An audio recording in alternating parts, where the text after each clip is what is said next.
রাস্তার পাশে একটি রেস্তোরাঁয় চেয়ার টেবিলে বসে অন্যমনস্ক হয়ে বার্গার খাচ্ছিলেন এক তরুণী। পাশেই বসা ছিল তার পোষ্য কুকুর, কিন্তু হঠাৎ করে কুকুরটি অদ্ভুত আচরণ শুরু করে। দৌড়ে গিয়ে তরুণীকে চেয়ার সহ ধাক্কা মারে। এতে চেয়ার সহ কিছুটা পেছনে চলে যান তরুণী। ঠিক ওই মুহূর্তে ঘটে এক ভয়ঙ্কর ঘটনা। দ্রুতগামী একটি গাড়ি নিয়ন্ত্রণ হারিয়ে ওই তরুণী যেখানে বসেছিলেন সেখানে এসে ধাক্কা মারে। কুকুরের কারণে অল্পের জন্য প্রাণ রক্ষা পান ওই তরুণী। নিশ্চিত মৃত্যুর হাত থেকে রক্ষা পেয়ে কুকুরকে জড়িয়ে ধরেন তিনি। ইতোমধ্যে এই ঘটনার একটি ভিডিও সামাজিক যোগাযোগ মাধ্যমে ভাইরাল হয়েছে। ভিডিও দেখে বিস্ময় প্রকাশ করেছেন নেটিজেনরা, পাশাপাশি কুকুরের প্রশংসা করেছেন। তবে ভিডিওটি এআই দিয়ে তৈরি কিনা তা নিয়ে সন্দেহ প্রকাশ করেছেন অনেকেই।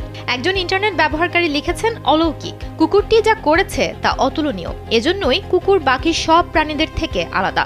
অন্য আরেকজন লিখেছেন, কুকুরের অদৃশ্য ইন্দ্রিয় আছে, ওরা আগে ভাগেই সবকিছু বুঝতে পারে।